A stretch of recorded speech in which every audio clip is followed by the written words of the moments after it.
Good day, folks. This is April from Android Authority. In this episode, I'm going to compare an Apple and a non-Apple. More specifically, Apple's hottest smartphone, the iPhone 5, and one of Sony's freshest releases, the Xperia T LT30P, also known as the Xperia TL LT30AT in the US. Phones nowadays may be getting bigger, but the Xperia T is relatively pocketable. The iPhone 5, however, is smaller, lighter, and thinner than the Xperia T and can comfortably slip into smaller pockets. Both phones' front is simple and clean. On the iPhone 5, you can find the home button, earpiece grill, and the front camera, but no logo or branding.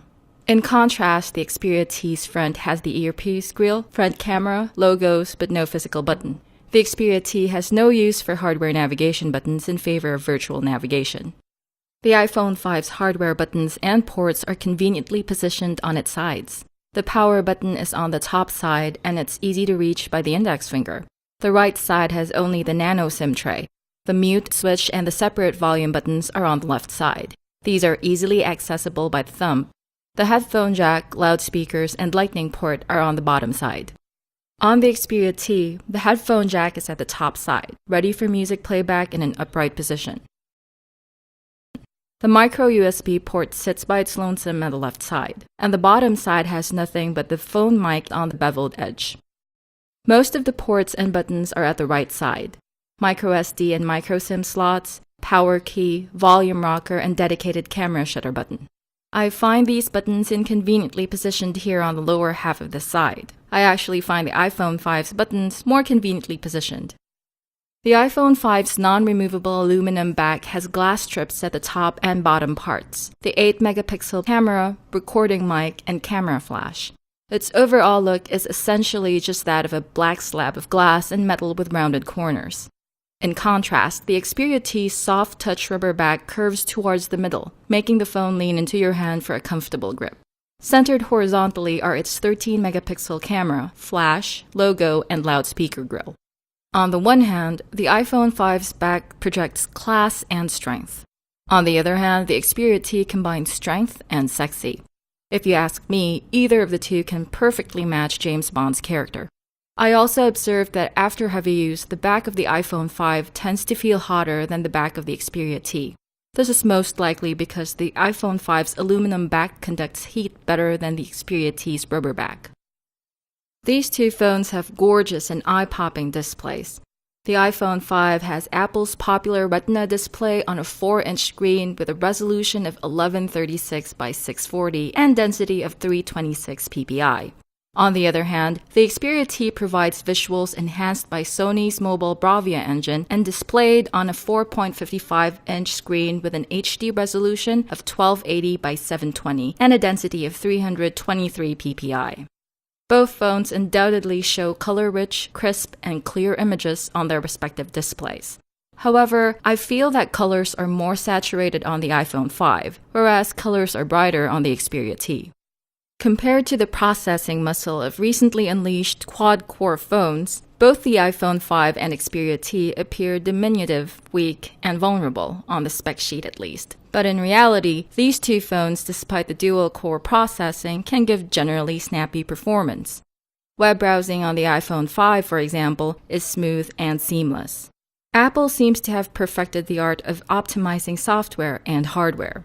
The Xperia T, however, is not particularly slow, but you can feel some lag when launching apps, when zooming in and out of web pages, and when swiping between screens. The iPhone 5 comes in 16, 32, and 64GB variants with no microSD card expansion. The Xperia T, on the other hand, only comes with 16GB but can accept a microSD card for 32GB more storage.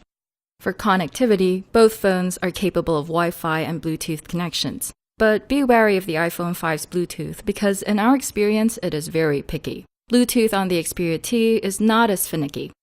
The Xperia T is also capable of near-field communication or NFC. The iPhone 5 doesn't have this feature. For wired data connections and for charging, you'll only need a standard micro USB cable for the Xperia T. For the iPhone 5, you'll need a non-standards compliant and proprietary Lightning cable. The iPhone 5 runs iOS 6, bringing with it Siri and Facebook and Twitter integration. It is a stable operating system, but personalization and customization are not as flexible as Android. The Xperia T runs Android 4.0.4 Ice Cream Sandwich. I feel disappointed knowing that a lot of newer devices already have Android 4.1 Jelly Bean, and some are already receiving Android 4.2. On top of Ice Cream Sandwich is Sony's own Timescape UI, which is a beautiful, unique, and flexible UI.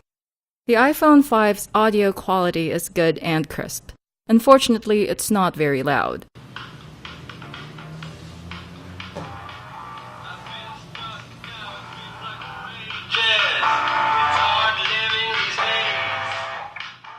Audio on the Xperia T, on the other hand, is not only loud but also crisp and clear, thanks to XLoud enhancement, clear bass, a 5-band equalizer, and equalizer presets.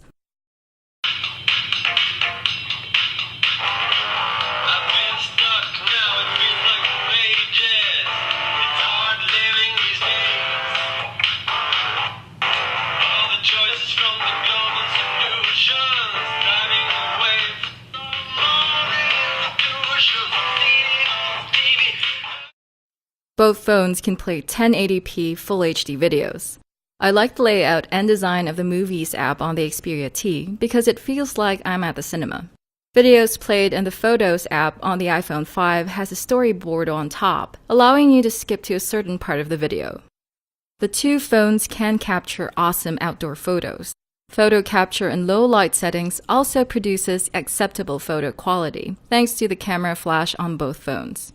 The Xperia T has greater flexibility with image capture resolution, allowing you to shoot at full 13 megapixels or at a lower 10 or 2 megapixels. The iPhone 5's image capture resolution is fixed at 8 megapixels. Both the iPhone 5 and the Xperia T can record 1080p Full HD videos. Video recording on the Xperia T, however, leaves a lot to be desired. Image stabilization isn't as stable and autofocus isn't as auto. Worse, the camera lens makes noise loud enough to be caught along with the video.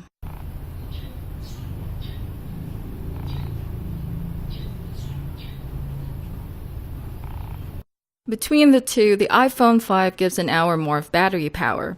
It uses a 1440 mAh lithium polymer battery, which can power the phone for up to about 8 hours of talk time on the 3G connection.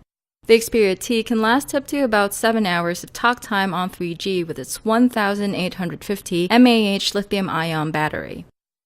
In sum, each phone packs a satisfying display for media consumption, fast processor for gaming, and a good camera for taking pictures.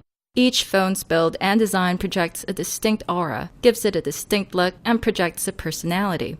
Performance and navigation on the two phones are fluid and generally seamless.